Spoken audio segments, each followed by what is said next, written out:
ಪ್ರೀತಿಯೋ ದ್ವೇಷವೋ ನೀ ನನ್ನವಳು. ಅಧ್ಯಾಯ 157. ಚಾರು ಎಂಬ ಪದಕ್ಕೆ ಅವಳ ಮನಸ್ಸು ಹಕ್ಕಿಯಂತೆ ನಲಿದಿತ್ತು. ಆದರೆ ಅದನ್ನು ಅನುಭವಿಸೋ ಸ್ಥಿತಿಯಲ್ಲಿ ಅವಳಿರಲಿಲ್ಲ. ಸೊಂಟ ನೋವಾಗಿತ್ತು, ಜೊತೆಗೆ ಕೈ ಕೂಡ ಅಡ್ಡ ಕೊಟ್ಟಿದ್ರಿಂದ ಬಲಗೈ ಕೂಡ ನೋವಾಗಿತ್ತು. ಸರ್, ನೀರು ನೋಡದೆ ಜಾರು ಬಿದ್ದುಬಿಟ್ಟೆ, ತುಂಬ ನೋವಾಗ್ತಿದೆ ಅಂತ ಕಣ್ಣು ತುಂಬಿಕೊಂಡ್ಳು ಚಾರ್ವಿ. ಮುಂದೆ ದುಷ್ಯಂತ್ ಮತ್ತು ಧೃತಿ ಇಬ್ಬರು ಸ್ವಿಟ್ಜರ್ಲ್ಯಾಂಡಿನ ಫೇಮಸ್ ಶಾಪಿಂಗ್ ಸ್ಟ್ರೀಟ್ನಲ್ಲಿ ಶಾಪಿಂಗ್ ಮಾಡಿ ಅಲ್ಲಿಯ ಹೋಟೆಲ್ನಲ್ಲೇ ಊಟ ಮುಗಿಸಿ ತಮ್ಮ ರೂಮ್ಗೆ ಬಂದು ಫ್ರೆಶ್ ಅಪ್ ಆದರು. ಬಾಲ್ಕನಿಯಲ್ಲಿ ಧೃತಿ ತಂಪಾದ ಗಾಳಿಗೆ ಮೈ ಒಡ್ಡಿ ನಿಂತಿದ್ಲು. ಅವಳನ್ನು ನೋಡಿದ್ರೆ ಯಾವುದೋ ಗಾಢವಾದ ಯೋಚನೆಯಲ್ಲಿ ಇರುವಂತೆ ಕಂಡಿತು. ನಿಧಾನವಾಗಿ ಬಂದ ದುಷ್ಯಂತ್ ತನ್ನವಳನ್ನು ಹಿಂದಿನಿಂದ ತಬ್ಬಿ ಅವಳ ಭುಜದ ಮೇಲೆ ಗಲ್ಲ ಊರಿ, ನನ್ನ ಮುದ್ದಿನ ಮಡದಿಗೆ ಯಾಕಿಷ್ಟು ಯೋಚನೆ ಅಂತ ಕೇಳ್ದ. ಅವಳು ನಿಂತ ಭಂಗಿಯಲ್ಲಿಯೇ ಅವನ ತಲೆ ಕೂದಲಲ್ಲಿ ಕೈಯಾಡಿಸುತ್ತಾ ಅವನ ಕೆನ್ನೆಯನ್ನು ಸವರ್ತಾ ಅವನ ಎದೆಗೆ ಒರಗಿದೋಳು, ಐ ಲವ್ ಯು ದುಷ್ ಅಂತ ಅಂದ್ಲು. ಅವಳ ಆ ಮಾತಿನಲ್ಲಿ ಎಷ್ಟು ಪ್ರೀತಿ ಇರ್ಬೋದು ಅನ್ನೋ ಅಂದಾಜು ಅವನಿಗೆ ಸಿಕ್ಕಿತ್ತು. ಅವಳ ಕಿವಿ ಮೆದುವಿಗೆ ಪುಟ್ಟ ಮುತ್ತಿಟ್ಟವನು, ಲವ್ ಯು ಟು ಹನಿ ಅಂತ ಹೇಳ್ದ. ದುಷ್, ನನ್ನ ಮನಸ್ಸು ಬೆಳಗ್ಗೆ ನಡೆದಿದ್ರ ಬಗ್ಗೆನೇ ಸುತ್ತುತ್ತಾ ಇದೆ, ಪ್ಲೀಸ್ ನನ್ನ ಮೈಂಡ್ ಡೈವರ್ಟ್ ಮಾಡಿ ಅಂತ ಕೇಳಿದ್ಲು. ಅವಳು ಅರ್ಥದಲ್ಲಿ ಕೇಳ್ತಾ ಇದ್ದಾಳೆ ಅಂತ ತಿಳಿದ ದುಷ್ಯಂತ್, ಹನಿ ಆರ್ ಯು ಓಕೆ ಅಂತ ಕೇಳ್ದ. ಎಸ್ ದುಷ್, ನನಗೆ ನಿಮ್ಮ ಸನಿಹ ಬೇಕು, ನೀವು ಬೇಕು. ಹನಿಮೂನ್ಗೆ ಅಂತ ಬಂದಾಗ ಈ ಥರ ಆದರೆ ಮನಸ್ಸಿಗೆ ಬೇಜಾರಾಗತ್ತೆ. ನೀವು ಈಗ ಆ ಬೇಸರವನ್ನು ಓಡಿಸೋ ಕೆಲಸ ಮಾಡಬೇಕು ಅಂತ ನಸು ನಕ್ಕಳು ಧೃತಿ. ಅವಳ ಮನದ ಇಂಗಿತವನ್ನು ಅರ್ಥೈಸಿಕೊಂಡ ದುಷ್ಯಂತ್ ತನ್ನವಳ ಬಾಹುಗಳಲ್ಲಿ ಬಂಧಿಸಿ ಬೆಡ್ ಮೇಲೆ ನಾಜೂಕಾಗಿ ಮಲಗಿಸ್ದ. ಅವಳ ಕಣ್ಣಲ್ಲಿದ್ದ ಕೋರಿಕೆಗೆ ಇಲ್ಲ ಅನ್ನೋಕೆ ಮನಸ್ಸು ಬಾರದೆ ತನ್ನವಳನ್ನು ಕಾಲಿನ ಉಗುರಿನಿಂದ ತಲೆಯವರೆಗೂ ಮುತ್ತಿನ ಮಳೆಗರೆದು ಶೃಂಗಾರಕ್ಕೆ ಅಡಿಯಿಟ್ಟ. ತನ್ನವನ ಮುತ್ತಿನ ಮಳೆಗೆ ಸಕಾರಾತ್ಮಕವಾಗಿ ಸ್ಪಂದಿಸಿದ ಧೃತಿ ಅವನ ಮುತ್ತುಗಳಿಗೆ ಬಡ್ಡಿ ಮಾತ್ರ ಕಟ್ಟಿದ್ಲು. ಅಸಲನ್ನು ತನ್ನಲ್ಲಿಯೇ ಉಳಿಸ್ಕೊಂಡು ಪ್ರಣಯ ದೂರಿಗೆ ಪ್ರಯಾಣ ಬೆಳೆಸಿದ್ರು ಇಬ್ಬರು. ಅವರ ಉಸಿರಿನ ಏರಿಳಿತ ಬಿಟ್ಟು ಬೇರೇನು ಕೇಳ್ತಿರ್ಲಿಲ್ಲ ಅವರ ರೂಮ್ನಲ್ಲಿ. ಇಬ್ಬರು ಶೃಂಗಾರದ ಪರಾಕಾಷ್ಠೆಯನ್ನು ತಲುಪಿದ್ರು. ಧೃತಿಯ ಒಪ್ಪಿಗೆಯ ಮೇಲೆ ತನ್ನವನ ಪ್ರಣಯದ ಆಟಕ್ಕೆ ಸೋತು ಶರಣಾಗಿ ಅವನ ಎದೆಯ ಮೇಲೆ ತನ್ನ ಸ್ಥಾನವನ್ನು ಪಡೆದು ನೆಮ್ಮದಿಯ ನಿದಿರೆಗೆ ಜಾರಿದ್ಲು.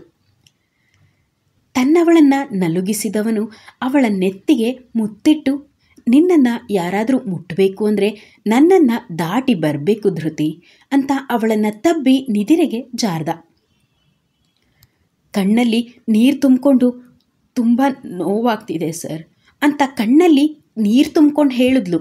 ಅವಳ ಕಣ್ಣೀರು ನೋಡಿದ ಹರ್ಷನ ಮನಸ್ಸು ನೊಂದಿತು. ಬೆಡ್ ಮೇಲೆ ಅವಳನ್ನು ಬೋರಲಾಗಿ ಮಲಗಿಸ್ದ. ನಿನಗೆ ಮೂಗು ಹಚ್ಕೊಡ್ಲಾ ಅಂತ ಕೇಳ್ದ. ಅವಳ ಹಿಂದೆ ಸೊಂಟ ಸಿಗ್ತಾ ಇರಲಿಲ್ಲ ಅವಳಿಗೆ. ಹಾಗಾಗಿ ಹ್ಞೂ ಅಂತಾನೂ ಆಗದೆ ಬೇಡ ಅಂತಾನೂ ಹೇಳೋಕ್ಕಾಗದೆ ಒದ್ದಾಡ್ತಾ ಇದ್ಲು. ಸರ್ ಕೊಡಿ, ನಾನೇ ಹಚ್ಕೋತೀನಿ ಅಂತ ಕೇಳಿದ್ಲು. ಚಾರ್ವಿ ಜೀವನದಲ್ಲಿ ದುಷ್ಯಂತ್ ಜೊತೆ ಸ್ನೇಹ ಸಲುಗೆಯಿಂದ ಇದ್ದಿದ್ದನ್ನು ಬಿಟ್ಟರೆ ಪರಪುರುಷನ ಜೊತೆ ಮೊದಲ ಬಾರಿ ಒಡನಾಡ್ತಾ ಇರೋದು. ಅವಳಿಗೆ ಸೊಂಟವನ್ನು ತೋರಿಸಿ ಮೂಗು ಹಚ್ಚಿಸ್ಕೊಳ್ಳೋಕ್ಕೆ ಮುಜುಗರದ ಜೊತೆ ನಾಚಿಕೆಯೂ ಆಗ್ತಾಯಿತ್ತು. ನಿನಗೆ ನೋವಾಗಿರೋ ಜಾಗ ಸಿಗತ್ತಾ ಅಂತ ಕೇಳ್ದ ಹರ್ಷ. ಆದರೆ ಅವಳು ಮಾತಾಡಲಿಲ್ಲ.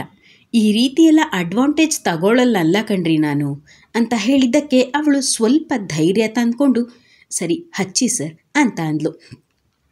ಧೈರ್ಯವಾಗಿ ಅಡ್ವಾಂಟೇಜ್ ಏನೋ ತಗೊಳ್ಳೋದಿಲ್ಲ, ಔಷಧಿ ಹಚ್ತೀನಿ ಅಂತ ಹೇಳಿದ ಹರ್ಷನಿಗೆ ಅವಳ ಹಾಲು ಬಿಳುಪಿನ ಬಳ್ಳಿಯಂತೆ ಇದ್ದ ಸೊಂಟವನ್ನು ನೋಡಿ ಹುಚ್ಚು ಹಿಡಿತು. ಮೊದಲ ಬಾರಿಗೆ ಒಂದು ಹುಡುಗಿಯನ್ನು ಈ ರೀತಿ ಮುಟ್ತಾ ಇರೋದು. ಅವನಿಗೂ ಇದು ಹೊಸ ಅನುಭವ, ಭಯ ಆಗ್ತಾಯಿತ್ತು. ಆದರೂ ಇಂತಹ ಸಮಯದಲ್ಲಿ ಭಯ ಪಡಬಾರ್ದು ಅಂತ ಅಂದ್ಕೊಂಡೋನು ತನ್ನ ಕೈಗಳಿಂದ ಅವಳ ಸೊಂಟಕ್ಕೆ ನಡುಗುವ ಕೈಗಳಿಂದಲೇ ಮುಲಾಮನ್ನು ಹಚ್ತಾ ಇದ್ದ. ಅವನ ತಣ್ಣಗಿನ ಕೈ ಸ್ಪರ್ಶಕ್ಕೆ ಮಲಗಿದ್ದಲ್ಲೇ ಕಣ್ಣು ಮುಚ್ಚಿ ಅವನ ಸ್ಪರ್ಶವನ್ನು ಆಸ್ವಾದಿಸ್ತಾ ಇದ್ಲು ಚಾರ್ವಿ. ಅವಳಿಗೂ ಕೂಡ ಕಾರಣ ತಿಳಿದಿಲ್ಲ. ಆದರೆ ಹರ್ಷನ ಸ್ಪರ್ಶ ಅವಳ ಮನಸ್ಸಿಗೆ ಹಿತ ಕೊಡ್ತಾ ಇತ್ತು. ಮೊದಲಿಗೆ ಸ್ವಲ್ಪ ಸಂಕೋಚಗೊಂಡ ಹರ್ಷ ಈಗ ಅವಳು ಕೂಡ ಯಾವುದೇ ಪ್ರತಿರೋಧ ತೋರದೆ ಇರೋದನ್ನು ಕಂಡು ಧಾರಾಳವಾಗಿಯೇ ತನ್ನ ಎರಡೂ ಕೈಗಳಿಂದ ಅವಳ ಸೊಂಟವನ್ನು ನೀವ್ತಾ ಇದ್ದ. ಅವಳ ಮೃದುವಾದ ಸೊಂಟ ಅವನನ್ನು ಯಾವುದೋ ಮಾಯಾಲೋಕಕ್ಕೆ ಕರ್ಕೊಂಡು ಹೋದಂತೆ ಆಗ್ತಿತ್ತು ಅವನಿಗೆ. ಸುಮಾರು ಹೊತ್ತು ಅವಳ ಸೊಂಟವನ್ನು ನೀವಿದ್ದ.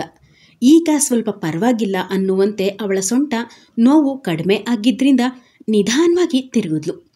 ಹರ್ಷ ಯಾವುದೋ ಗುಂಗಿನಲ್ಲಿ ಇದ್ದವನಂತೆ ಸೊಂಟವನ್ನು ಮಸಾಜ್ ಮಾಡ್ತಾನೇ ಇದ್ದ. ಆದರೆ ಅವಳು ತಿರುಗಿದ್ದು ಅವನಿಗೆ ತಿಳಿಲೇ ಇಲ್ಲ. ಅವಳ ಮೃದುವಾದ ಹೊಟ್ಟೆಯ ಮೇಲೆ ಅವನ ಕೈ ಆಡಿಸ್ತಾನೇ ಇದ್ದ. ಚಾರ್ವಿ ಹೊಟ್ಟೆ ಮೇಲೆ ತಣ್ಣಗಿನ ಕೈ ಸ್ಪರ್ಶವಾದಾಗ ಅವಳು ಕಣ್ಣು ಮುಚ್ಚಿ ದಿಂಬನ್ನು ಕೈಯಲ್ಲಿ ಗಟ್ಟಿಯಾಗಿ ಹಿಡಿದ್ಲು. ಅವನ ಸ್ಪರ್ಶಕ್ಕೆ ಅವಳ ಮೈ ಕರೆಂಟ್ ಹೊಡೆದಂತೆ ಭಾಸ ಆಗ್ತಾಯಿತ್ತು. ಮೃದುವಾಗಿ ಸಿಕ್ಕ ಸ್ಪರ್ಶಕ್ಕೆ ವಾಸ್ತವಕ್ಕೆ ಬಂದ ಹರ್ಷ ಅವಳನ್ನೊಮ್ಮೆ ನೋಡಿ ತನ್ನ ಕೈಯನ್ನೊಮ್ಮೆ ನೋಡಿಕೊಂಡು ತಕ್ಷಣ ಕೈಯನ್ನು ಹಿಂದೆ ತಗೊಂಡ. ಚಾರ್ವಿ ಮುಜುಗರದ ಮುದ್ದೆಯಾಗಿದ್ಲು. ಅವಳನ್ನು ಅರಿತವನು ಎದ್ದು ವಾಶ್ರೂಮ್ ಹೊಕ್ಕು ಕೈ ವಾಶ್ ಮಾಡ್ಕೊಂಡು ಬಂದು ಕಿಚನ್ ಕಡೆಗೆ ಹೋದ. ಬೆಳಗ್ಗೆ ಫ್ರಿಡ್ಜನ್ನು ಇಟ್ಟಿದ್ದ ದೋಸೆ ಹಿಟ್ಟಿಗೆ ಪಲ್ಯ ತೆಗೆದು ಬಿಸಿ ಮಾಡಿ ಚಟ್ನಿ ಮಾಡ್ದ. ದೋಸೆ ಹಾಕಿ ರೂಮ್ಗೆ ತಗೊಂಡು ಬಂದು ನೋಡಿದಾಗ ಬೆಡ್ ಮೇಲೆ ಚಾರ್ವಿ ಇಲ್ಲದೇ ಇರೋದನ್ನು ನೋಡಿ ಎಲ್ಲಿ ಹೋದ್ಲು ಈ ಹುಡುಗಿ ಅಂತ ಸುತ್ತಲೂ ಒಮ್ಮೆ ನೋಡ್ದ. ಅವನ ರೂಮಿನ ಬಾಲ್ಕನಿಯನ್ನು ನೋಡ್ದವನಿಗೆ ಅಲ್ಲಿ ಚಾರ್ವಿ ನಿಂತಿದ್ದನ್ನು ಕಂಡು ಅವಳ ಭುಜವನ್ನು ಮುಟ್ಟಿದ. ಅವನ ಸ್ಪರ್ಶಕ್ಕೆ ಬೆಚ್ಚಿ ಹಿಂದೆ ತಿರುಗಿ ನೋಡಿದ್ಲು. ನಾನೇ ಯಾಕೆ ಹೆದರ್ತಾ ಇದೀಯಾ ಅಂತ ಕೇಳ್ದ. ಆದರೆ ಅವಳು ಮಾತ್ರ ಮೌನಿ. ಬಾ ಊಟ ಮಾಡು ಅಂತ ಕರೆದ.